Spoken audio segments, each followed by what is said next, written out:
Hello my YouTube family. तो आज मैं एक ख़ास जगह से लाई हूँ आपके लिए ख़ास हॉरर स्टोरी।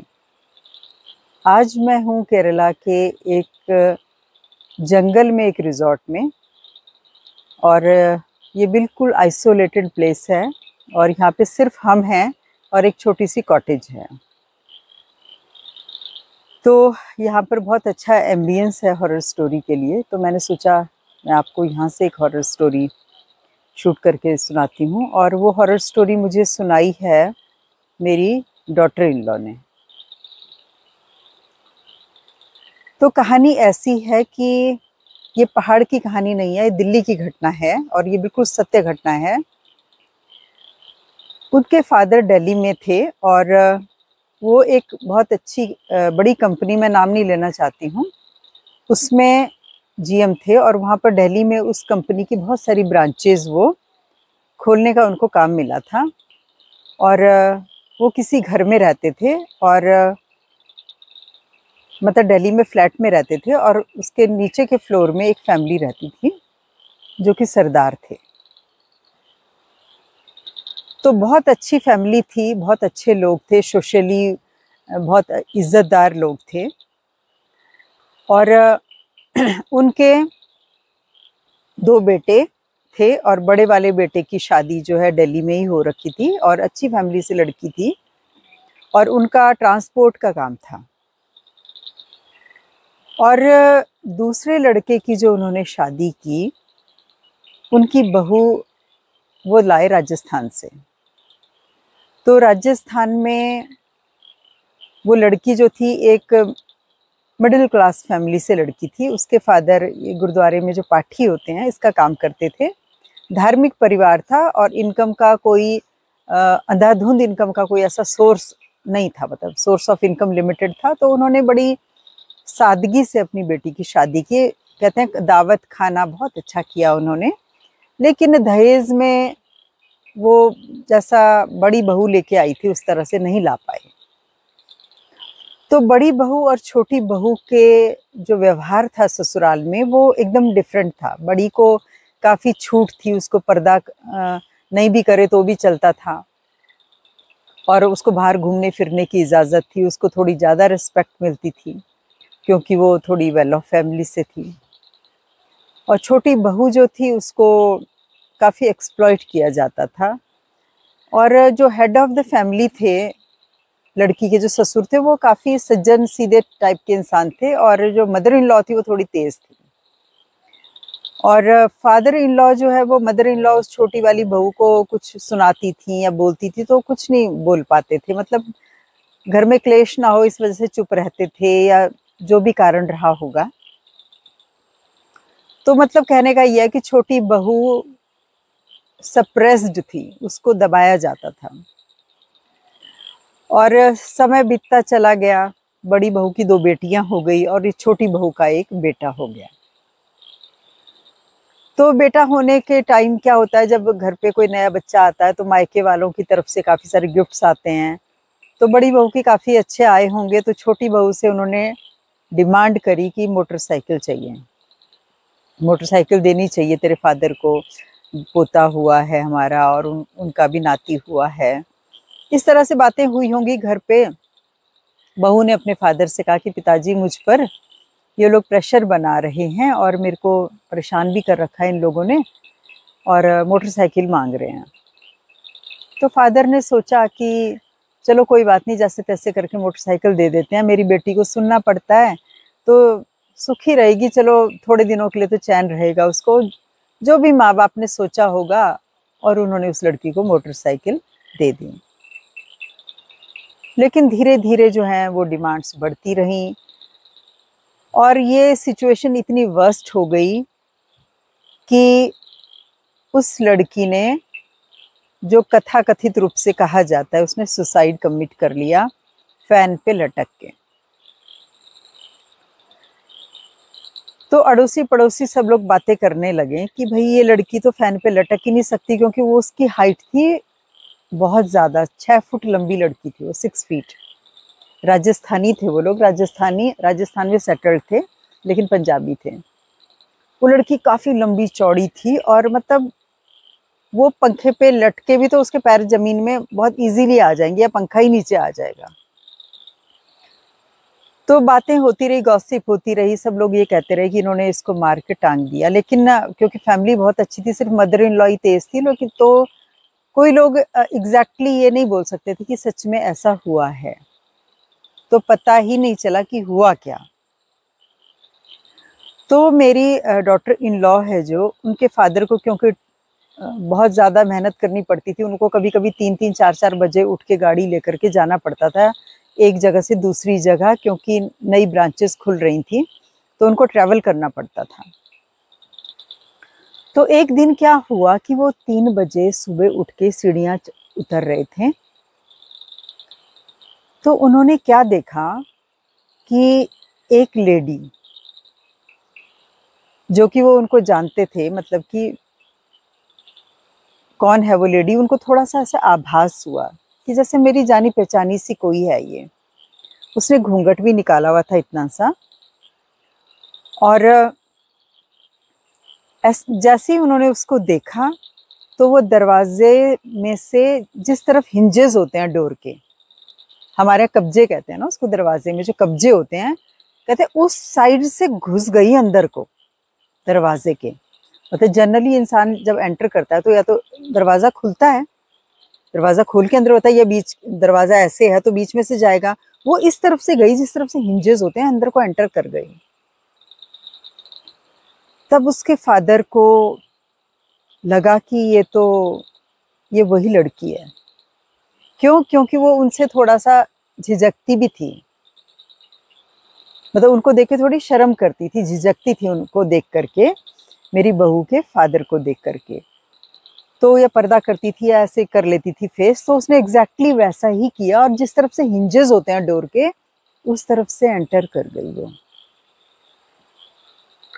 तो उन्होंने, जब वो टूर के बाद आए तो उन्होंने बोला उनसे, सरदार जी से, कि भैया मैंने तो आपके घर में ऐसा ऐसा देखा कि एक लेडी खड़ी थी यहाँ पर और मुझे लगता है वो वही थी। तो जो उन्होंने बात बताई तो उन्होंने कहा कि हाँ भाई साहब, आप ठीक कहते हो, हम लोग भी बहुत परेशान हैं। वो अक्सर घर में नज़र आती है किसी किसी को, और डेली उनके घर में कुछ ना कुछ होता रहता था, कभी कोई बीमार, कभी कोई बीमार, कभी वो कहते थे हवा लग गई, हवा लग गई। मतलब वो उस घर में रह नहीं पाए, आखिरकार उन्हें वो घर छोड़ करके जाना पड़ा। तो फिर वही बात आ जाती है कि अगर अतृप्त आत्माएं या काल मृत्यु को प्राप्त हुई आत्माएं अगर मृत्यु को प्राप्त हो जाती हैं, जब उनका समय नहीं आया और उससे पहले चली जाती हैं, तो वो उसमें ट्रैप हो जाती हैं। तो हो सकता है उसके साथ क्या घटित हुआ होगा कि रात को वो बाहर आई होगी, फिर उसके बाद वो अंदर गई होगी, फिर उसके साथ क्या घटित हुआ, तो वो उसी सर्कल में ट्रैप हो गई है। तो इस तरह की घटनाओं से ये संसार भरा हुआ है, और इन चीज़ों के ऊपर विश्वास करें या ना करें, वो हम आप पर छोड़ते हैं।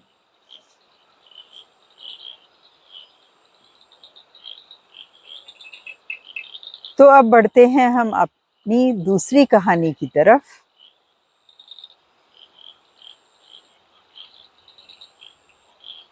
तो ये कहानी जो मैं आपको सुनाने जा रही हूँ, ये कहानी है इस विषय में कि आपने देखा होगा कि कुछ चौराहों पे लोग कुछ कुछ चीज़ें रख देते हैं, यानी कि कोई नारियल रख देता है, कोई नींबू मिर्ची रखता है, कोई मीठी रोटी बना के फेंकता है। कोई चौराहों पे कभी कभी आपने कई कई चीज़ें फीकी भी देखी होंगी, कभी चावल, कभी गुड़, और हम लोगों में ये कहते भी हैं कि ऐसी चीज़ों को लांग के नहीं जाना चाहिए। तो एग्जैक्टली ये कहानी उसी विषय में है, और ये भी नहीं किसी गांव की घटना है, ये दिल्ली की घटना है। तो दिल्ली के उस एरिया का मैं आपको नाम नहीं ले रही हूँ, जिन्होंने मुझे कहानी बताई उन्होंने कहा नाम मत लेना, क्योंकि वो हमारे मोहल्ले में सब लोग जानते हैं इस बात को।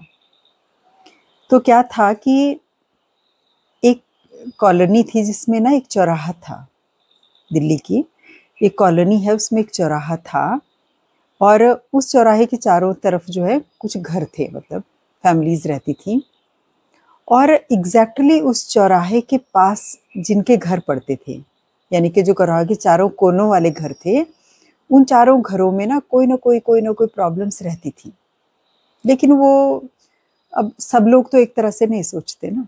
सब लोग सोचते हैं कि हो सकता है बीमारी है तो है, मतलब डॉक्टर के पास जाओ भाई, इलाज करो। तो उन चारों घरों में से एक फैमिली ऐसी थी कि जो डॉक्टरों से ज़्यादा कुछ सुपर नेचुरल चीज़ों पे भरोसा करती थी। तो उनमें से एक फैमिली को किसी ने बताया कि इस चौराहे पे ना रात को 1 बजे के करीब कुछ मीट रख दिया करो। किसी जानकार के पास गया होगा पूछने के लिए। तो बाकी 3 फैमिलीज देखती थी कि ये रात को जो है ना, ये फेंकता है चौराहे पे कोई चीज़ वगैरह, लेकिन किसी की ना हिम्मत नहीं होती थी उसको कुछ कहने की, या उनको लगता था कि यार इसको किसी ने कोई टोटका वोटका बता रखा होगा, करता है, चलो हमारा क्या। तो सब लोग अवॉइड करते थे उस चीज़ को। छोटे छोटे मीट के टुकड़े ना एक सफ़ेद से पेपर पे रख के चला जाता था। और उस दिन के बाद क्या हुआ कि वो जो तीनों चारों फैमिलीज थी ना, उनमें सारी प्रॉब्लम्स ऐसा लगा जैसे ठीक हो गई। कभी किसी की फैमिली में कोई बीमारी शिमारी, जो आए दिन कुछ ना कुछ होता रहता था। मतलब वो कहते थे हम पैसा बचाते हैं लेकिन बचता नहीं है, सीधे डॉक्टर के यहाँ ही जाता है, वो बीमारियों में ही जा रहा है पैसा। तो अचानक जो है ये, अब धीरे धीरे लोग ना इस चीज़ को रिलेट करने लगे कि ये पता नहीं कुछ करता तो है ही, लेकिन तब से ना जरा, मतलब जैसे एनवायरनमेंट सा चेंज हो जाता है ना किसी जगह का, जैसे हवा ही बदल जाती है, कुछ ऐसा फील होता था लोगों को। लेकिन कोई इस बात पे इतना ज़्यादा वो नहीं करते थे, लोग ध्यान नहीं देते थे। लेकिन जो वो रखता था चौराहे पे, उसको सब पता था कि क्योंकि मैं ये रख रहा हूँ यहाँ पर, तो चीज़ें इसकी वजह से ना ठीक हो रही हैं। माहौल बदल गया है इन सारी जगहों का, सारे घरों का। लेकिन वो किसी से कुछ नहीं बोलता था। तो एक दिन की बात है कि एक दिन क्या हुआ कि गर्मियों का टाइम था और लाइट गई हुई थी। तो क्या होता था, पहले तो एसी वगैरह का इतना चलन था नहीं, कूलर चलते थे लोगों के ज़्यादा से ज़्यादा, और लाइट चली जाए तो वो भी बंद, तो फिर क्या सहारा रहता था, छतों पे चले जाते थे लोग कि छतों पे जा कर के बातें करते रहे, या छत में गद्दे वद्दे लगा के लेट गए, चटाई लगा के सो गए। तो वो घरों में भी यही हो रहा था कि भी सब छतों पे गए और लेट गए, सबके सब छतों पे कुछ बातें करने लगे। और एग्जैक्टली वही टाइम आ गया कि जब वो आदमी 1 बजे के करीब वो रखता था, और वो डेली रखता था। तो वो रख के गया, तो वो ना 3 बार घंटी बजाता था साइकिल की, टन टन टन, जैसे कि किसी को अलार्म कर रहा हो, और उसके बाद वो रख करके चला जाता था। उस दिन भी ऐसा ही हुआ, और जैसे ही उसने रखा वो, तो 2 या 3 मिनट के बाद ना एकदम से लाइट आ गई। तो जो छतों पे लोग घूम रहे थे, क्योंकि छतों से नीचे की तरफ ही आदमी झांकता रहता है चलते फिरते हुए, तो उन लोगों ने जब ऐसे करके झांक के देखा, तो उन्होंने देखा 7-8 औरतें, एक भी नहीं 7-8, और उनके सबके पैर टेढ़े पीछे की तरफ, वो बैठी हुई खा रही हैं उसको। और ये विधि ना 3-4 सेकंड के लिए उनको दिखाई दिया, और एक को नहीं, 3-4 लोगों को दिखाई दिया। और वो एकदम से लाइट आ गई थी तो वो नीचे आ गए। और सुबह वो सब लोग मिल करके इस बात की चर्चा करने लगे कि भाई रात को तुमने भी देखा होगा? हाँ मैंने भी देखा। इस तरह से चर्चा होने लगी। तो सब के सब ना उस आदमी के घर गए जो वो मीट रखता था। तो उससे पूछा गया, तो उसने कहा कि मैं कुछ नहीं बताऊंगा, जिसने मुझे टोटका बताया है तुम उसके, मेरे साथ उसके यहाँ चलो। वो तांत्रिक वगैरह रहा होगा कुछ। तो सब लोग गए तांत्रिक के पास, उसी वो आदमी ने लेके गया उनको। उन्होंने कहा भाई मेरे से कुछ मत पूछो, ये लो इस बंदे के पास लेके जाता हूँ, इससे पूछो। तो सब ने उसको सारी घटना सुनाई। तो तांत्रिक बोलेगा मुझे क्या सुना रहे हो, मुझे तो पता है, तुम्हारे चारों के घर में समस्याएं थी और वो डॉक्टर वगैरह कोई ठीक नहीं कर सकते थे, क्योंकि ये स्थान जो है इन 6-7 प्रेतनियों का स्थान है।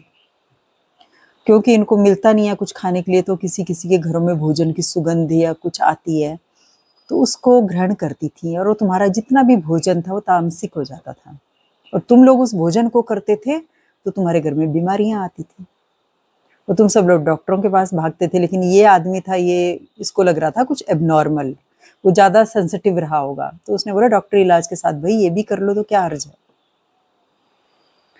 तो उसने कहा वही है वो, अब क्योंकि वो तृप्त हो रही हैं तो तुम्हारे सबके घरों में सुख शांति है, नहीं तो वो, क्योंकि मतलब वो नेगेटिव एनर्जी से इन्फ्लुएंस्ड एरिया था। तो अब क्योंकि उसका सोल्यूशन मिल गया है तो अब वो तुम्हारी हेल्प ही करेंगे, वो नुकसान नहीं करेंगे अब। तो इस तरह की विचित्र घटनाएं भी सुनने में आती हैं, देखने में आती हैं, समझने में आती हैं, और जब किसी की समस्या का समाधान हो जाता है ऐसा करने से तो उस पर भरोसा भी करना पड़ता है। तो चलिए अब रात काफ़ी हो गई है और मैं अपनी कॉटेज में जा रही हूँ सोने। आप भी सोइए अगर आप सो सके तो। Thank you so much for watching. Hope you enjoyed this video.